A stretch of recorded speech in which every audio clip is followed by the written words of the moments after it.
ممبر نور شریف کے رونق افروز باوقار علماء کرام و شورائے اسلام، معزز سامعین کرام، السلام علیکم ورحمۃ اللہ تعالی وبرکاتہ۔ الحمد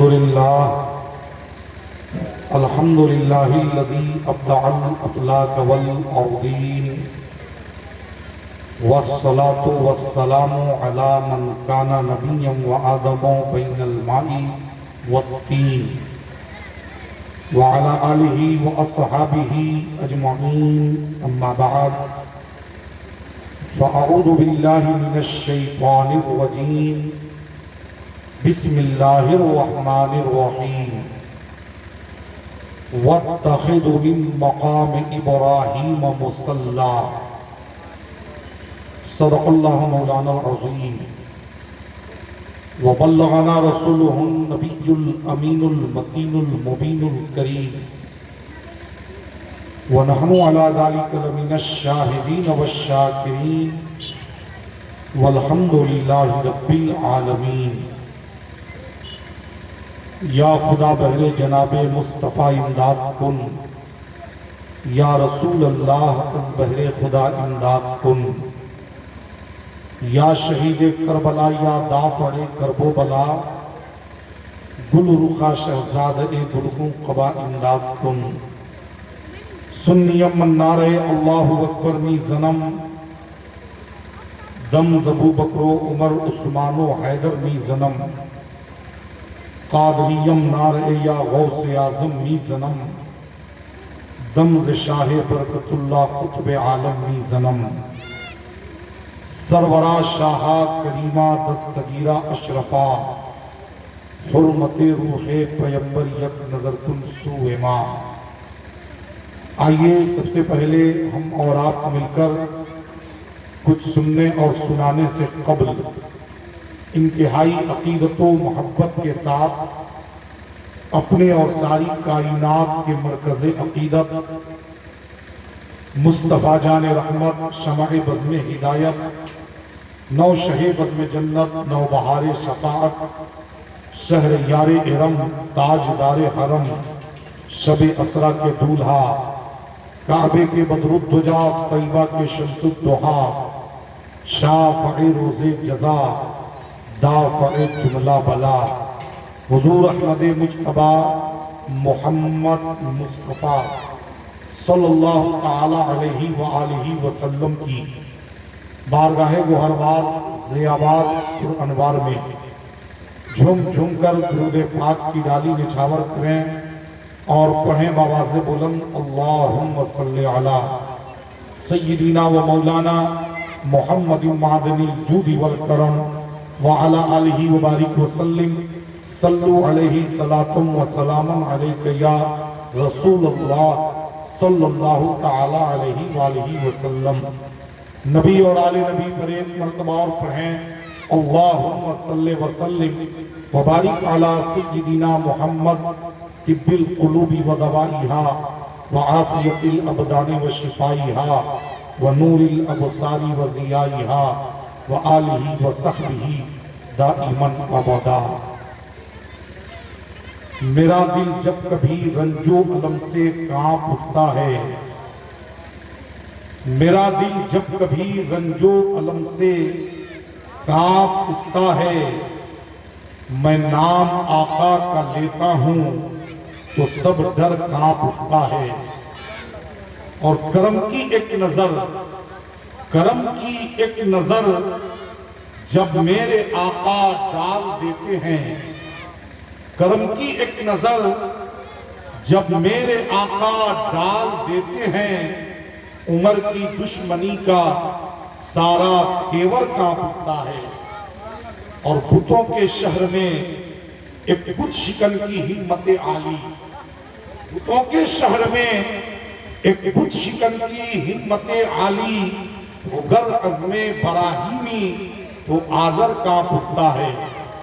اور وہ جنہیں کہتے ہیں مولا علی مشکل کشا حیدر، وہ جنہیں کہتے ہیں مولا علی شیر خدا حیدر، علی کا نام آتا ہے تو خیبر کانپ اٹھتا ہے، علی کا نام آتا ہے تو خیبر کانپ اٹھتا ہے، اور گنہگاروں کو نظمی شافع محشر بچاتے ہیں، گنہگاروں کو نظمی شافع محشر بچاتے ہیں، وہ رحمت بن کے آتے ہیں تو محشر کانپ اٹھتا ہے، وہ رحمت بن کے آتے ہیں تو محشر کانپ اٹھتا ہے۔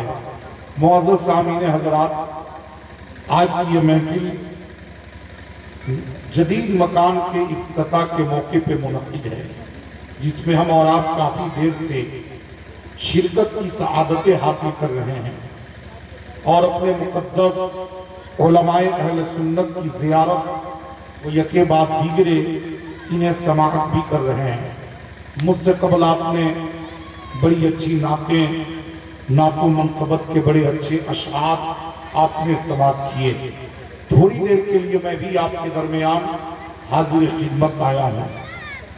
آج جو میں نے اپنی تقریر کا عنوان منتخب کیا ہے وہ یہ ہے کہ اسلام یادوں کو مٹاتا نہیں بلکہ زندہ رکھتا ہے۔ اسلام یادوں کو مٹنے نہیں دیتا بلکہ برقرار رکھتا ہے، اور یہ ہم اہل سنت و جماعت کا طریقہ ہے کہ ہم سال کے 12 مہینے کے مخصوص اوقات میں اپنے اکابر و اسلاف کی یادیں تازہ کرتے ہیں۔ ہم کبھی میلاد مصطفیٰ کا اہتمام کرتے ہیں، 12 ربیع النور کا مہینہ آتا ہے تو ہم جشن عید میلاد النبی کا اہتمام کرتے ہیں۔ جب ربیع الثانی کی 11 تاریخ آتی ہے تو پیر پیرا میر میرا شاہ جیلا سیدنا سرکار غوث اعظم بڑے پیر دستگیر کی یاد مناتے ہیں۔ 6 رجب کو خواجہ سلطان الہند عطائے رسول حضرت خواجہ غریب نواز کی یاد مناتے ہیں، اور پھر 15ویں شعبان کی 15ویں شب کو اللہ کے رسول کے ایک نادیدہ عاشق حضرت سیدنا اویس قرنی کی یاد مناتے ہیں، اور جب ذی الحجہ کی 10ویں تاریخ آتی ہے تو ہم جانور ذبح کر کے حضرت ابراہیم اور حضرت اسماعیل کی یادیں تازہ کرتے ہیں۔ پھر جب محرم کا مہینہ آتا ہے تو نواسہ رسول جگر گوشہ بطول امام عالی مقام سیدنا سرکار امام حسین کی یاد مناتے ہیں۔ 25 صفر المظفر کو امام اہل سنت اعلیٰ حضرت عظیم البرکت مجدد دین و ملت آقائے نعمت ذریعہ رحمت سرکار امام احمد رضا خان فاضل بریلوی کی یاد مناتے ہیں، اور اس کے علاوہ بھی ہمارے ہاں بہت ساری یادیں منائی جاتی ہیں، بہت سارے آراز کی محفلیں منعقد ہوتی ہیں۔ اب ہمیں جاننا یہ ہے کہ ہم جو اپنے اکابر و اسلاف کی یادیں مناتے ہیں تو کیا اسلام اپنے ماننے والوں کو اس بات کی اجازت دیتا ہے کہ یادیں منائی جائیں؟ کیا اسلام اپنے ماننے والوں کو اس بات کا حکم دیتا ہے کہ یادیں مناؤ، یادوں کو مٹاؤ نہیں؟ تو آئیے صاحب، میں بتانا چاہتا ہوں کہ میں یقین و اعتماد کی بلند ترین چوٹی پر کھڑے ہو کر اس بات کا اعلان کرنا چاہوں گا کہ اگر اسلام کا پوری سچائی کے ساتھ، پوری دیانتداری کے ساتھ امین اور گہری نظروں سے مطالعہ کیا جائے تو یہ بات روز روشن کی طرح ثابت ہوگی کہ اسلام اپنے ماننے والوں کو اس بات کی اجازت دیتا ہے کہ یادیں منائی جائیں، یادیں مٹائی نہ جائیں۔ اور اسی تعلق سے میں نے ایک آیت کریمہ پڑھی ہے، وَاتَّخِذُوا مِن مَقَامِ إِبْرَاهِيمَ مُصَلًّى، کیونکہ یہ حج کا مہینہ بھی ہے اور حج کے تعلق سے آپ نے بڑے اچھے اشعار بھی کیے۔ اللہ ارشاد فرماتا ہے کہ جب تم ابراہیم کے کھڑا ہونے کی جگہ پر آؤ تو اس جگہ کو مصلی بناؤ، یعنی جب مقام ابراہیم پہ آؤ تو نمازیں ادا کرو، تو چاہے وہ عمرے کا طواف ہو یا حج کا طواف ہو۔ جب ایک عمرہ کرنے والا یا حج کرنے والا طواف کعبہ سے فارغ ہوتا ہے وہ 2 رکعت نماز واجب الطواف پڑھتا ہے۔ یہ مقام ابراہیم ہے کیا؟ مقام ابراہیم وہ پتھر ہے کہ جب حضرت ابراہیم خلیل اللہ تعالیٰ کے حکم سے معمار کعبہ کی حیثیت سے خانہ کعبہ کی دیواریں جوڑنے لگی، جب دیواریں اونچی ہوئی تو بھاڑا کی ضرورت پڑی۔ آج ہم اپنا گھر بنواتے ہیں، آج ہم اپنی دکان بنواتے ہیں، اپنا مکان بنواتے ہیں، اور جب دیواریں اونچی ہوتی ہیں تو بھاڑے کے لیے ہم بانس باندھ دیتے ہیں، کہیں لفٹ لگائی جاتی ہے۔ لیکن جب کعبہ کی دیواریں اونچی ہوئی تو وہاں پہ بانس نہیں باندھا گیا، لفٹ نہیں لائی گئی، بلکہ حضرت اسماعیل جو اپنے والد کا تعاون کر رہے تھے وہ ایک پتھر اٹھا کر لائے اور حضرت ابراہیم کے قدموں میں ڈال دیا۔ حضرت ابراہیم اسی پتھر پر کھڑے ہو کر خانہ کعبہ کی دیواریں جوڑنے لگے۔ تو اس پتھر کی خصوصیت یہ تھی کہ جیسے جیسے دیوار اونچی ہوتی تھی ویسے ویسے وہ پتھر بھی اونچا ہوتا، گویا وہ بھاڑے کا کام کر رہا تھا، اور جب نیچے جھکنے کی ضرورت پڑتی تھی تو وہ پتھر نیچے ہو جاتا تھا۔ اب حضرت ابراہیم نے اس پتھر پر کھڑے ہو کر کعبہ کی دیواریں مکمل کر لی اور کعبہ کی عمارت تیار ہو گئی۔ تو حضرت ابراہیم اس پتھر پر کھڑے ہوئے اور اپنے ہاتھوں کو اٹھایا اور اپنے مولا کی بارگاہ میں دعا کری۔ کیا کہا؟ ربنا تقبل منا انک انت السمیع العلیم۔ اے ہمارے رب، ہم نے جو تیرے مقدس گھر کی مختصر سی خدمت کی ہے اسے اپنی بارگاہ میں قبول فرما لے۔ جیسے ہی حضرت ابراہیم نے یہ دعا کی، اللہ تعالیٰ کی طرف سے حضرت ابراہیم پر رحمتوں کا نزول شروع ہوا اور ایسا باران رحمت نازل ہوا کہ حضرت ابراہیم علیہ السلام کے قدم مبارک اس پتھر میں دھس گئے اور اس پتھر پر حضرت ابراہیم کے قدم مبارک کے گہرے نشان آ گئے۔ تو اللہ تعالیٰ نے اس پتھر کی یاد کو مٹنے نہیں دیا، بلکہ اسے اپنے گھر میں رکھا اور اپنے بندوں کو حکم دیا کہ جو بھی اپنے مقدر کے ستارے کی چمک سے خانہ کعبہ کا طواف کرنے آئے، حجر اسود کو بوسہ دینے آئے، صفا مروہ کی سعی کرنے آئے، منی مزدلفہ میں قیام کرنے آئے، وقوف عرفات کرنے آئے، رمی جمار کرنے آئے، وہیں پہ وہ مقام ابراہیم پہ نماز بھی ادا کرے، تاکہ جب ایک حاجی مقام ابراہیم پہ نمازیں ادا کرے گا تو اس کا حج بھی مکمل ہوگا اور میرے پیغمبر ابراہیم کی یاد بھی تازہ ہوگا۔ تو اسلام یادوں کو مٹاتا نہیں بلکہ زندہ رکھتا ہے۔ اب طواف کعبہ سے فارغ ہونے کے بعد جب آدمی 2 رکعت نماز واجب طواف پڑھ لیتا ہے تو شکم بھر کے زمزم پیتا ہے، اور اس کے بعد خانہ کعبہ کے قریب جو 2 پہاڑیاں ہیں صفا اور مروہ ہے، تو یہ کنکر و پتھر کا ڈھیر، پہاڑوں کا چٹان، مگر اس کی فضیلت یہ ہے کہ قرآن کہتا ہے ان الصفا والمروہ من شعائر اللہ، بے شک صفا اور مروہ اللہ کی نشانیوں میں سے ہے۔ کنکروں پتھر کا ڈھیر ہے، پہاڑوں کا چٹان ہے، مگر فضیلت یہ ہے کہ اس کی عظمت کا خطبہ قرآن پڑھ رہا ہے کہ بے شک صفا اور مروہ اللہ کی نشانیوں میں سے ہے۔ اب میں پوچھنا چاہوں گا صاحب کہ صفا اور مروہ کو یہ برکت کہاں سے ملی ہے؟ صفا اور مروہ کو یہ عظمت کہاں سے ملی ہے؟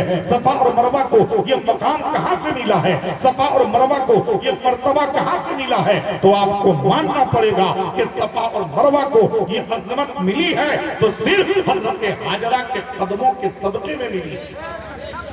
نعرہ تکبیر، نعرہ رسالت، مسلک اعلی حضرت، علماء اہل سنت، نعرہ تکبیر، نعرہ رسالت۔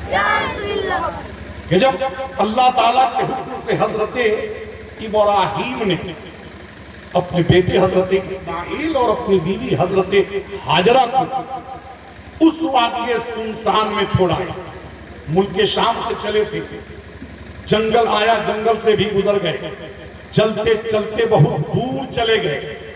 کافی دور جانے کے بعد ایک ایسا میدان آیا جو سنسان بیابان چپیل میدان تھا، لبودک صحرا، کسی کا نام و نشان نہیں۔ وہ جگہ جہاں آج مکہ آباد ہے، اور مکہ میں بھی جہاں آج خانہ کعبہ ہے، لیکن اس وقت وہاں پہ نہ کوئی انسان تھا، نہ حیوان، نہ دکان تھی، نہ مکان، صرف سنسان بیابان، چپیل میدان، لبودک صحرا، کسی کا نام و نشان نہیں۔ حضرت ابراہیم اپنی بیوی حضرت حاجرہ کو اور اپنے ننھے بچے حضرت اسماعیل کو جب اس وادی سنسان میں چھوڑ کے چلے تو حضرت حاجرہ پیچھے سے گئیں اور کہا کہ اے ابراہیم، اس سنسان بیابان میں، اس لبودک صحرا میں آپ ہمیں کس کے سہارے چھوڑ کے جا رہے ہیں؟ حضرت ابراہیم نے کوئی جواب نہیں دیا۔ پھر حضرت حاجرہ نے پوچھا، ایسے سنسان بیابان میں جہاں نہ دانا ہے، نہ پانی ہے، نہ انسان ہے، نہ حیوان ہے، نہ کوئی منیس و غمخوار ہے، آپ کس کے سہارے ہمیں چھوڑ کے جا رہے ہیں؟ حضرت ابراہیم نے کوئی جواب نہیں دیا۔ اگر آج کی کوئی عورت ہوتی تو اپنے شوہر کا دامن پکڑ لیتی اور کہتی، یہ کیا ظلم کر رہے ہو، ہمیں یہاں کس کے سہارے چھوڑ کے جا رہے ہو؟ اگر مجھے یہاں چھوڑنا ہے تو تمہیں بھی رہنا ہوگا، ورنہ جہاں چاہتے ہو وہی مجھے لے کے چلو۔ مگر وہ حضرت حاجرہ تھی جو ایک پیغمبر کی بیوی ہیں تو دوسرے پیغمبر کی ماں ہیں، انہوں نے اپنے سوال کا انداز بدل دیا اور کہا کہ آپ جو یہ کر رہے ہیں کیا یہ اللہ کا حکم ہے؟ تو حضرت ابراہیم نے اپنے سر کو ہلایا اور کہا کہ نعم، ہاں، ہم جو یہ کر رہے ہیں یہ اللہ کا حکم ہے۔ حضرت حاجرہ نے کہا، اگر یہ اللہ کا حکم ہے تو ہمیں یقین ہے کہ وہ ہمیں کبھی ضائع نہیں فرمائے گا۔ اب حضرت ابراہیم چند کھجوریں دے کر، پانی کا ایک مشکیزہ دے کر واپس چلے آئے۔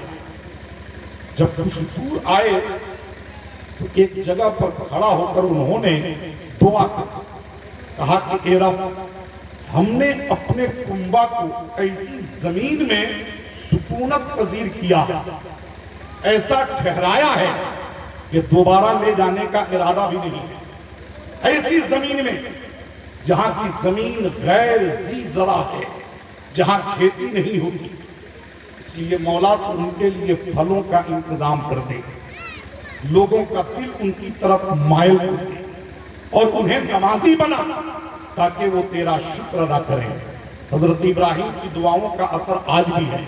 ہر وقت مکے میں تازے پھل موجود ہیں۔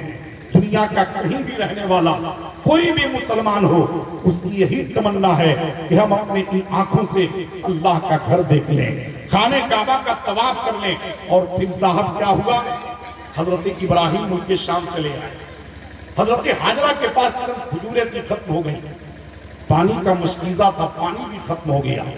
اور جب پانی ختم ہوا تو حضرت حاجرہ کے سینے سے دودھ خشک ہو گیا۔ دودھ خشک ہونا تھا کہ حضرت اسماعیل شدت پیاس سے تڑپنے لگے، رونے لگے، بھلکنے لگے اور اپنی سوکھی زبان نکال کے اپنی ماں حضرت حاجرہ کو دکھانے لگے۔ وہ کون سی ماں کی ممتا ہوگی جو بیٹے کو تڑپتے دیکھے اور ماں کی ممتا نہ تڑپ جائے؟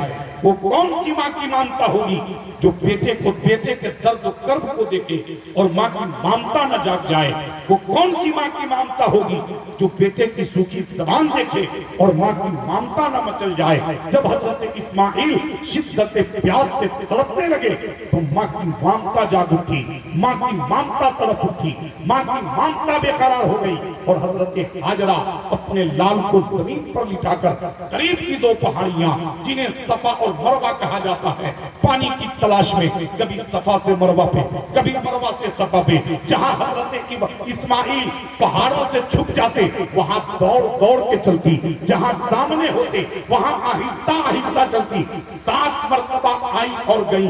یہ دوڑنا، یہ بھاگنا، یہ چکر لگانا اللہ کو اتنا پسند آیا کہ وہ ہر حاجیوں پر فرض کر دیا کہ جو بھی اپنے مقدر کے ستارے کی چمک سے خانہ کعبہ کا طواف کرنے آئے، حجر اسود کو بوسہ دینے آئے، مقام ابراہیم پہ نماز ادا کرنے آئے، مینا مزدلفہ میں قیام کرنے آئے، وقوف عرفات کرنے آئے، رمی جمار کرنے آئے، وہیں پہ وہ صفا مروہ پہ دوڑ بھی لگائے، تاکہ جب ایک حاجی صفا مروہ پہ دوڑ لگائے گا تو اس کا حج بھی مکمل ہوگا اور میری بندی ہاجرہ کی یاد بھی تازہ ہوگی.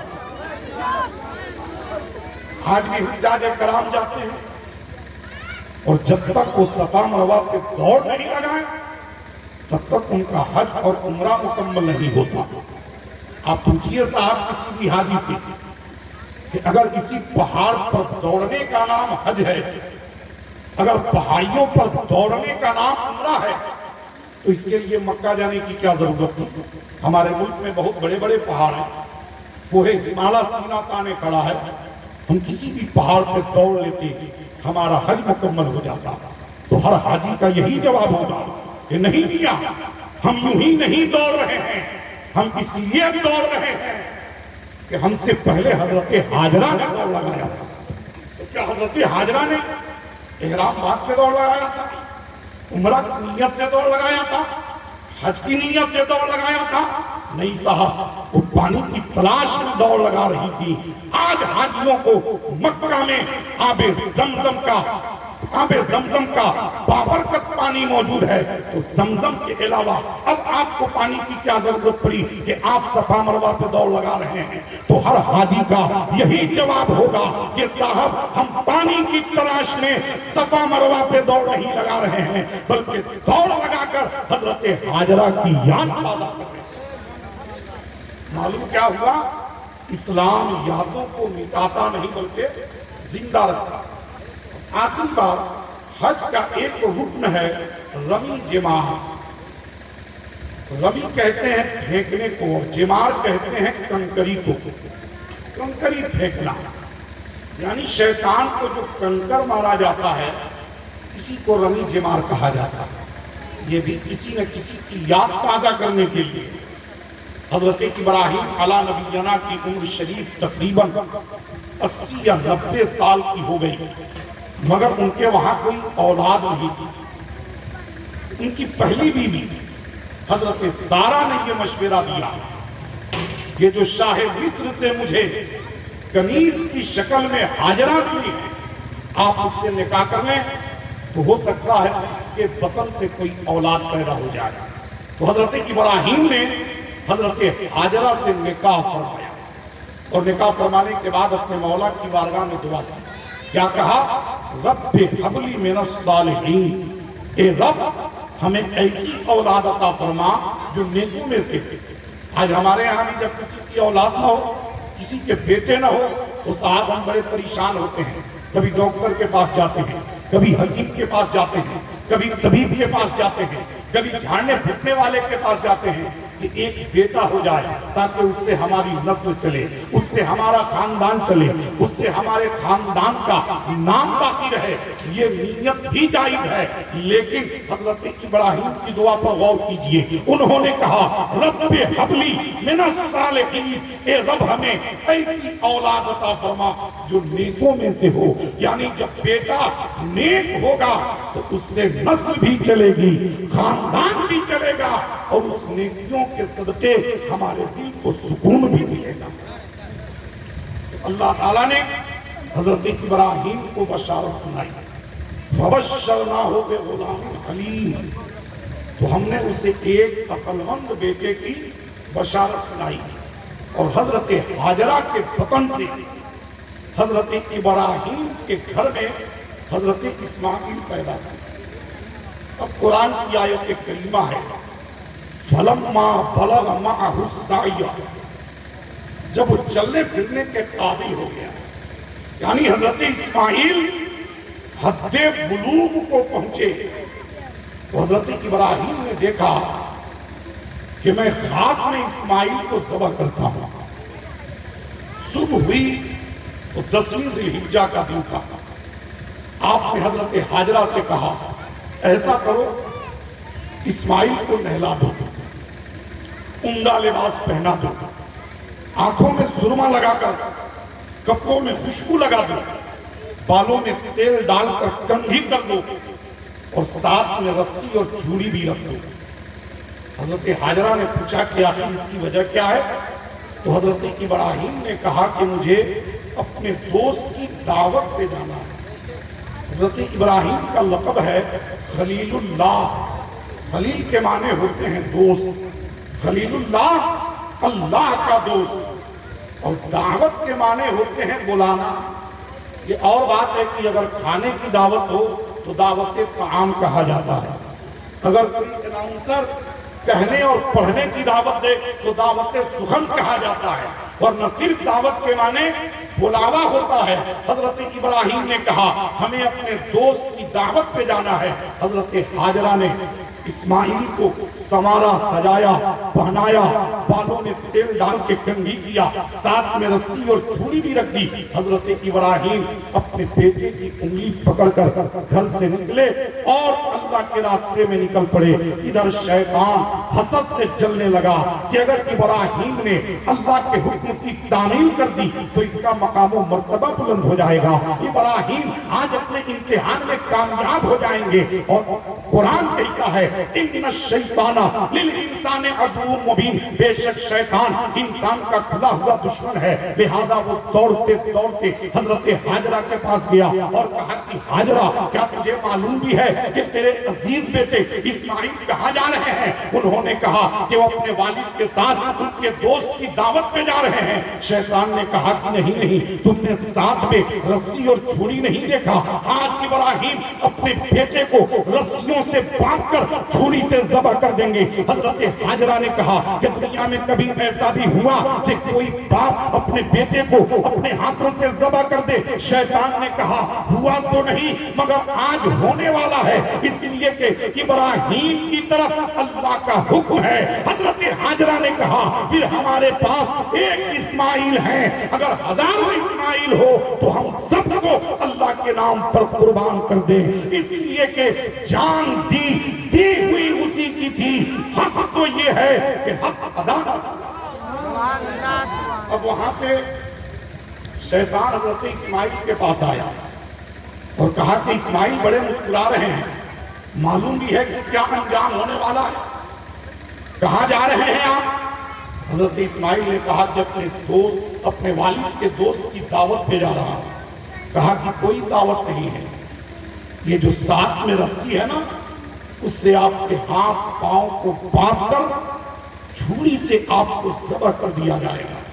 حضرت اسماعیل نے کہا کہ جو باپ اپنے بیٹے کے لیے زندگی بھر دعائیں کرتا رہے اور بڑھاپے میں بیٹا پیدا ہو تو پھر اپنے ہاتھوں سے ذبح کر دے، یہ کیسا ہو، یہ کیسے ہو سکتا ہے؟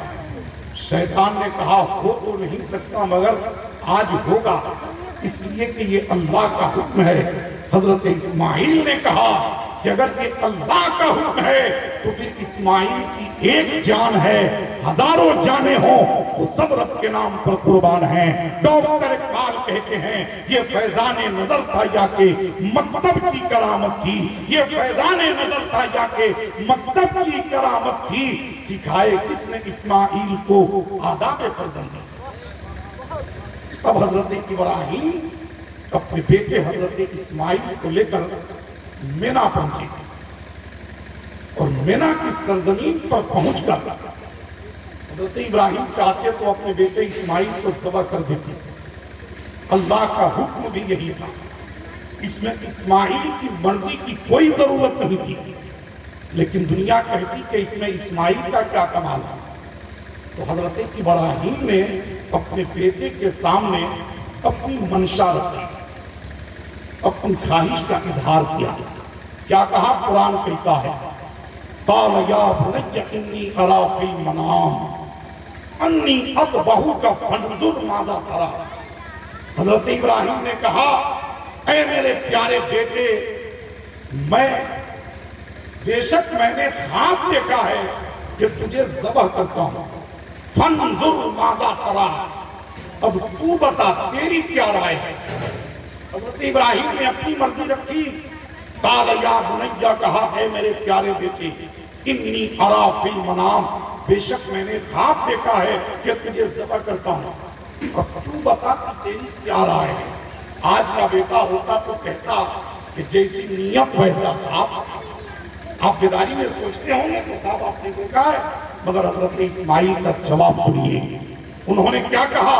حضرت ابراہیم نے کہا تھا قال یا بنیا، اے میرے بیٹے، تو حضرت اسماعیل نے کہا قال یا ابت افعل ما تؤمر ستجدنی انشاءاللہ من الصابرین، کہا کہ اے میرے پیارے باپ، آپ کیجئے اس کام کو جس کا کرنے کا حکم ہے آپ کو، اگر اللہ نے چاہا تو عنقریب آپ مجھے صابروں میں سے پائیں گے۔ یعنی حضرت ابراہیم کو بھی اس عمر میں یہ معلوم تھا کہ جو نبی کا خواب ہوتا ہے وہ حکم خداوندی ہوتا ہے، نبی کا خواب حکم الہی ہوتا ہے۔ اب باپ اور بیٹے تیار ہو گئے، حضرت اسماعیل نے کہا کہ میری چند باتیں سن لیں گے۔ حضرت ابراہیم نے کہا کہو۔ حضرت اسماعیل نے کہا کہ ابا حضور، مجھے ذبح کرنے سے پہلے میرے ہاتھ اور پاؤں کو مضبوط رسیوں سے باندھ دیں تاکہ ذبح کرتے وقت میں تڑپ نہ سکوں اور خون کے چھینٹے آپ کے کپڑوں پہ نہ پڑ جائیں۔ دوسری بات یہ ہے کہ آپ اپنی آنکھوں پہ پٹی باندھ لیں تاکہ ذبح کرتے وقت شفقت پیدری حائل نہ ہو جائے۔ اور تیسری بات یہ ہے کہ جب آپ مجھے ذبح کر لیں تو میرا خون آلود کرتا میری ماں حضرت حاجرہ کو دے کر میرا سلام کہنا اور کہنا کہ تیرا بیٹا اس کے پاس چلا گیا جو تجھ سے بھی زیادہ مہربان ہے۔ جب باپ نے بیٹے کی یہ باتیں سنی تو آنکھوں میں آنسو آ گئے، آنکھیں نمناک ہو گئی۔ حضرت ابراہیم نے کہا کہ بیٹے، تمہاری باتوں پر پورا عمل کیا جائے گا۔ اب جب باپ اور بیٹے تیار ہوئے تو شیطان نے اپنا آخری داؤ پھینکا اور حضرت ابراہیم سے کہا کہ ابراہیم، خواب تو خواب ہی ہوتے ہیں، خواب سچا بھی ہوتا ہے، خواب جھوٹا بھی ہوتا ہے، اور خواب کی بنیاد پر اپنے بیٹے کو ذبح کر دینا یہ عقل مندی کی بات نہیں ہے۔ اس بڑھاپے میں بیٹا ہوا ہے، پھر ہو نہ ہو، سوچ سمجھ لیجئے، خواب کی بنیاد پر بیٹے کو ذبح کرنا یہ عقل مندی کی بات نہیں ہے۔ جیسے ہی شیطان نے کہا کہ حضرت ابراہیم نے کمان لاحول پر تیر استعاذہ کو رکھا اور کہا لا حول ولا قوت الا باللہ العلی العظیم، تو ضرور شیطان ہے، تجھے معلوم نہیں کہ جو نبی کا خواب ہوتا ہے وہ حکم خدا ہوتا ہے، نبی کا خواب وحی الہی ہوتا ہے، اور تو مجھے اس کام سے روکنے والا ضرور شیطان ہے۔ آپ زمین کی طرف لپ کے کنکریاں اٹھائیں، شیطان کی طرف پھینکنے لگے، شیطان وہاں سے فرار ہونے لگا۔ اللہ تعالیٰ کو شیطان کی طرف یہ کنکریاں پھینکنا اتنا پسند آیا کہ وہ ہر حاجیوں پر فرض کر دیا کہ جو بھی اپنے مقدر کے ستارے کی چمک سے خانہ کعبہ کا طواف کرنے آئے، حجر اسود کو بوسہ دینے آئے، صفا مروہ کی سعی کرنے آئے، منا مزدلفہ میں قیام کرنے آئے، وقوف عرفات کرنے آئے، وہیں پہ وہ رمی جمار یعنی شیطان کو کنکریاں مارے، تاکہ جب وہ شیطان کو کنکریاں مارے گا تو اس کا حج بھی مکمل ہوگا اور میرے بندے ابراہیم کی یاد بھی تازہ ہوگی۔ ورنہ وہاں کوئی شیطان باپ کے نہیں رکھا گیا ہے، ہم اس لیے کنکریاں پھینکتے ہیں تاکہ حضرت ابراہیم کی یاد تازہ ہو۔ اب باپ بیٹے تیار ہو گئے، قرآن کہتا ہے فلما اسلم وتلہ للجبین، جب دونوں نے حکم مانا اور باپ نے بیٹے کو جبین کے بل پیشانی کے بل زمین پر لٹایا تو زمین کا ذرہ ذرہ کانپ اٹھا، آسمان کے تارے ہلنے لگے، اس لیے کہ آج تک چشم فلک نے کبھی ایسا منظر نہیں دیکھا تھا کہ آج 80 سال کا بوڑھا باپ اپنے جوان بیٹے کی گردن پہ چھری رکھ کے اپنے ہاتھوں سے ذبح کرنے جا رہا ہو۔ زمین کانپ اٹھی، آسمان کانپ اٹھا، مگر باپ اور بیٹے کے پائے استقامت میں کہیں سے کوئی لغزش نہ آ سکی۔ قرآن کہتا ہے فلما اسلما وتلہ للجبین، جب دونوں نے حکم مانا اور باپ نے بیٹے کو جبین کے بل لٹا کر جب گردن پہ چھری چلائی تو چھری کاٹنے کا نام نہیں لیتی۔ حضرت ابراہیم چھری پر ناراض ہوئی، ایک پتھر پر پھینکے، پتھر دو ٹکڑے ہو گیا۔ حضرت ابراہیم نے چھری سے کہا اتنا سخت پتھر کاٹ دیتی ہو، میرے اسماعیل کا گلا تو ریشم سے بھی نرم ہے، اسے کیوں نہیں کاٹتی؟ تو اللہ تعالیٰ نے چھری کو قوت گویائی عطا فرمائی اور چھری نے کہا کہ جب آپ کو نمرود کی آگ میں ڈالا گیا تھا تو آگ نے آپ کو کیوں نہیں جلایا؟ حضرت ابراہیم نے کہا کہ اللہ کا حکم ہوا یا نارو کونی بردم و سلامن علی ابراہیم، اے آگ تو ابراہیم پر ٹھنڈی ہو جا، سلامت والی بن جا۔ تو آگ نے ابراہیم کو نہیں جلایا۔ چھری نے کہا آگ کو ایک بار حکم ہوا تھا، مجھے 70 بار یہ حکم مل چکا ہے کہ اسماعیل کے بال کو بیکا مت کرنا، تو میں کاٹوں تو کیسے کاٹوں؟ حضرت ابراہیم نے کہا نہیں، جب میں راضی، میرا بیٹا راضی، میرا مولا راضی، تم کیوں رکاوٹ بن رہی ہو؟ حضرت ابراہیم نے پورے زور قوت کے ساتھ اسماعیل کے گلے پر چھری چلائی، ادھر چھری چلی، ادھر اللہ نے حضرت جبریل سے کہا اے جبریل یہ سدرہ نشینی کا وقت نہیں ہے، آج میرا پیغمبر پورے جلال میں ہے، جب تک وہ قربانی دے گا نہیں تب تک وہ مانے گا نہیں، تم جنت چلے جاؤ۔ ایک میڈھا جو 40 سال یا 80 سال سے چل رہا ہے اسے لے کے مینا پہنچ جاؤ اور اسماعیل کو ہٹا کر دمبے کو لٹا دو۔ حضرت جبریل سدرہ سے اٹھے، جنت پہنچے، مینا اٹھایا، مینا کی سرزمین پر آئے اور حضرت اسماعیل کو ہٹا کر اور اس کی جگہ پہ دمبا کو لٹا دیا۔ حضرت ابراہیم کی چھری چل چکی تھی، دمبے کے گلے پہ چلی، دمبا ذبح ہو گیا۔ حضرت ابراہیم نے کہا الحمدللہ، اللہ کا حکم میں نے پورا کر دیا۔ مگر جب آنکھوں سے پٹی کھولی تو کیا دیکھا کہ اسماعیل تو بیٹھے مسکرا رہے ہیں اور سامنے میڈا ذبح ہوا پڑا ہے۔ حضرت ابراہیم نے کہا مولا یہ کیا راز ہے، یہ کیا حکمت ہے؟ آواز آئی قد صدقت الرؤیا انا کذالک نجزی المحسنین، تحقیق کے تو نے اپنا خواب سچ کر دکھایا تو ہم ایسا ہی بدلہ دیتے ہیں نیکی کرنے والوں کا۔ اللہ تعالیٰ کو یہ ادا اتنی پسند آئی کہ وہ اپنے بندوں کو حکم دیا کہ جو بھی صاحب نصاب ہیں وہ اپنی طرف سے جانور ذبح کریں تاکہ انہیں عبادت کا ثواب بھی ملے اور حضرت ابراہیم اور حضرت اسماعیل کی یاد بھی تازہ ہو جائے۔ حضرت زید بن ارقم رضی اللہ تعالیٰ عنہ سے روایت ہے، صحابہ نے پوچھا یا رسول اللہ یہ قربانیاں کیا ہیں؟ آقا نے فرمایا یہ تمہارے باپ حضرت ابراہیم کی سنت ہے۔ صحابہ نے پوچھا اس میں ہمارے لیے کیا فائدہ ہے؟ آقا نے فرمایا ہر بال کے بدلے نے کی ہے، ہر بال کے بدلے نے کی ہے۔